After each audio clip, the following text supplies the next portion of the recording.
Good afternoon, ma'am. Ma'am, yung mga kaalyado po si Vice President Sara Duterte na nananawagan ng pagre-resign na ni Pangulong Marcos. So, magiging option ba ito ng Pangulo? At categorical po na maaari niyo pong sabihin na hindi kailangan magre-resign ng Pangulo? Kanino pong supporter ulit? Vice President Sara Duterte. So, kailangan pa po bang i-memorize ito? Lahat naman yata ng supporter ng Vice Presidente ang nais ay paalisin sa pwesto ang Pangulo. Bakit? Para pumalit ang Vice Presidente? So, option ba ito? The President is still working and keeps on working for the country. So, hindi po option sa administrasyon, sa Pangulo, ang pagbibitiw. Ang Pangulo ay matapang, nahaharapin kung ano man ang suliranin ng bansa. At sila mga nag-iingay, sila ay ingay lamang. Follow up lang, ma'am.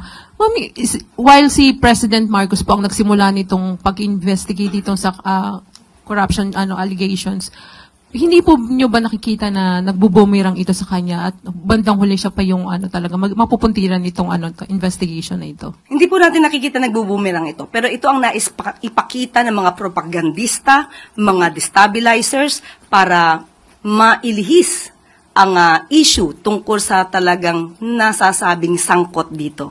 Mga sangkot na nanais na makaligtas at makalusot. Dahil kapag nawala ang Pangulo sa kanyang pwesto, malamang muli magiging maligaya ang mga nasasabing sangkot dahil ang susunod na liderato, ipagpapatuloy kaya itong paninindigan ng Pangulo na sawatain at pugsain ang korupsyon. One related question from Ivan Mayrina. Yusek, does the President feel compelled to personally and directly confront the allegations against him? What do you mean? Yung siya po mismo ang sasagot. Ano bang dapat sagutin? Well, corruption allegations and the allegations of drug use. Sino po ba ang nagbibigay ng alegasyon tungkol sa korupsyon? Ang sinabi ni Zaldico, pauwiin po natin siya dito, ibigay niya ang tamang mga dokumento niya kung meron siya, at saka po natin sagutin ang inyong katanungan. Pero ganun pong hindi siya magbibitiw ika ninyo. But how is this going to affect his governance? Kasi whether true or not, meron po itong impact, for example, maybe sa international community or maybe domestically, meron pong mga nagdududa sa mga aligasyong ito.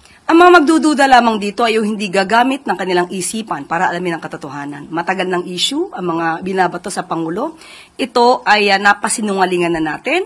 Nagkaroon na po ng resulta na galing sa St. Luke's about the drug test. At pati po yung mga AI video na ipinupukol sa Pangulo na napatunayang peke, lahat po yan ay nasagot na. So, hindi po ito makakasira sa Pangulo dahil alam ng taumbayan, mas maraming taumbayan ang naniniwala sa ginagawa ng Pangulo para sugpuin ang korupsyon. Sunod na tanong mula kay Alvin Baltasar, Radyo Pilipinas. Yusek, good afternoon po. Yusek, sa mga naging accusation, revelation kay Pangulong Marcos, from video ni Zaldico hanggang yung kahapong statement ni Senator Amy Marcos, sa assessment ninyo, nakatrigger ba ito ng public outrage against the President? Sa tingin po natin, nakatrigger ng public outrage, hindi sa Pangulo. Kung hindi bumabalik ito sa kasinungalingan nila Zaldico at sa ni Senator Amy Marcos. Marami na po mga eksperto, marami na rin po na mga liderato na nagpapatunay na ang sinabi ni Zaldico ay kaduda-duda. Hindi magmumula sa amin, kundi yung iba mga mambabatas na nagsasabing, hindi ka panipiniwala ang sinabi ni Zaldico. Kaya mas mabuting umuwi siya dito para patunayan niya ang kanyang mga bintang. Bintang na sa ngayon ay walang basihan. Patungkol kay Senator Amy, kitang-kita naman po natin kung sino ba yung kanyang pinoproteksyonan. Kitang-kita nyo na ang Pangulo ang gusto niyang sirain, pero ang pinoproteksyonan niya ay yung may issue tungkol sa korupsyon na si Vice Presidente. Hindi man lang niya iningayan ang patungkol sa issue ng confidential funds. Hindi rin niya iningayan ang pagpapadala sa dating Pangulong Duterte sa ICC. Ang ininga niya dito ay pabor pa mismo sa taong umaming siya ay murderer. Hindi man lang yata niya inisip ang kalagayan ng mga taong di umanong biktima ng EJK. So kita niyo naman kung saan siya patungo, kaya wala siyang gagawin kundi isang desperadong aksyon. Sirain ang Pangulo para proteksyonan ang kanyang mga kaalyado. Sunod na tanong mula kay Ann Soberano, Bombo Radyo. Yusek, good afternoon. Just a reaction lang from Palace. Ang House of Representatives kasi kahapon, yung mga House leaders sinabing solido po ang House of Representatives kay PBBM and fully support PBBM sa kabila po ng kaliwat ka ng ingay na ibinabato sa Presidente. Maraming salamat at dahil marami pa rin po naniniwala sa ating Pangulo. Dahil ang mga taong gumagamit ng kanilang isipan at nag-a-assess ng katotohanan, maniniwala sa ginagawa ng Pangulo, ang pagsugpo sa korupsyon. Alam nila na ang lahat ng ibinabato sa kanya at ingay na ibinabato ng mga destabilizers ay pawang ingay lamang upang magdulot ng kaguluhan sa ating bansa. Ma'am, nasagot nyo naman po yung issue na yung regarding sa legal na hakbang ng posibleng legal na hakbang na gagawin ng first couple laban kay Senator Amy Marcos. Sabi nyo, wait and see. Pero kukuha lang po ako ng reaction din. Si Majority Leader Sandro Marcos nagbigay din ng pahayag kay Senator Amy at sinabi niya na hindi ito asal ng isang tunay na kapatid. Tinawag niya itong web of lies. Reaction lang po from the Palace. Yung kasinungalingan naman po talaga, kitang-kita nyo naman po. This is the same playbook ng kanyang mga kaalyado. Unang araw pa lang yata sa Maisog Rally, ito na po ang iniingay. Pero after a while, nagsalita ang dating Pangulong Duterte na walang katotohanan ng kanyang binibintang patungkol sa paggamit ng droga laban kay Pangulong Marcos Jr. So paiba-iba ng kwento, pero isa lang ang adhikain, tanggalin ng Pangulo sa pwesto. Yun po sinabi ni Majority Leader, ma'am. Sorry. Hindi ito asal ng isang tunay na kapatid. At, yun nga. Ano po yung reaction ninyo dyan? Well, I cannot speak for Congressman Sandro. Kung ano po ang sinabi po niya, although meron akong kopya, sabi niya, hindi ito asal ng isang tunay na kapatid. I think he's talking about the character, the attitude of being a sibling. So, totoo naman, sa kapwa natin Pilipino, hindi naman talaga asal ang manira ng sarili mong kapatid. Salamat, ma'am. Sunod na tanong mula kay Samuel Medinilla, Business Mirror. Good afternoon po, ma'am.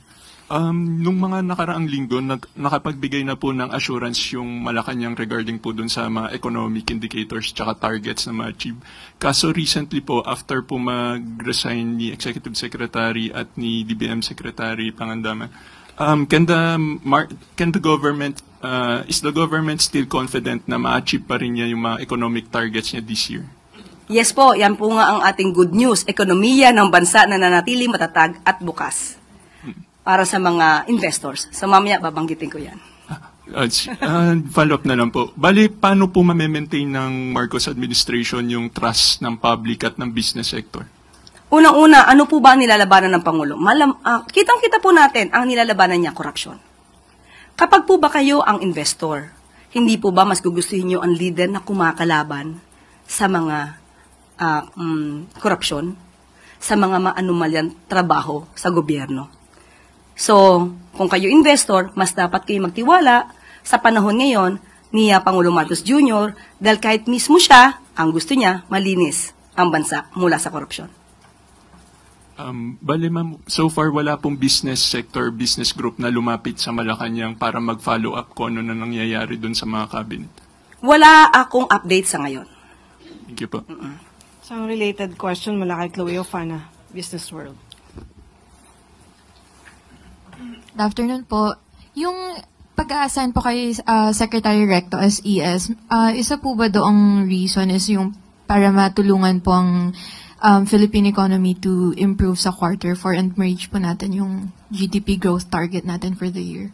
Hindi naman nawawala ang pagiging ekonomista kay Executive Secretary Ralph Recto. So kung ano po yung maitutulong niya, ibibigay niya naman po yun. So we expect po a bigger role from Secretary Recto po para to reach these targets. Yan naman po ang kanyang pinangako. Thank you po. Sunod na tanong mula kay TJ Mendoza, Net25.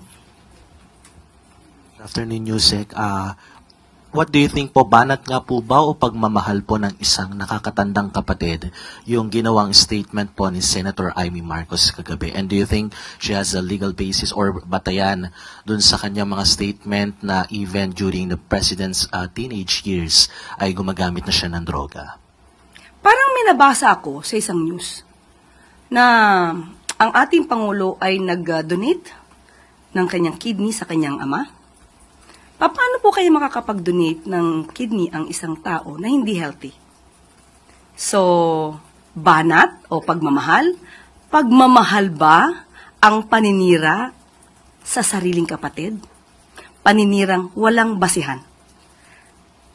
So, alam naman natin, muli uulitin ko, mas pinoprotektahan niya ang mga taong may issue about corruption, mas pinoprotektahan niya ang mga taong umamin na murderer, kaysa sa kapatid niya na nagsasagawa lamang ng pagpapaimbestiga para mawala, masugpo ang korupsyon sa bansa. And a quick follow-up lang po, is it the right time to for PBBM to do a hair follicle test? Kasi kanina po may post po si Senator Amy Marcos, sabi niya kakasa siya doon sa DNA test, basta kakasa din sa hair follicle test ng si PBBM. Same station. Yes, Net 25. Yes. Ulitin natin. Uulit-ulitin natin, hindi po tayo magpapadala kung ano ang sinasabi ng mga maiingay. Matagal na po itong naresolba. Uulit-ulitin ko, paulit-ulit. Ang Pangulo po ay malinis at ang Pangulo po ay hindi magpapadala sa anumang pag-uudyok.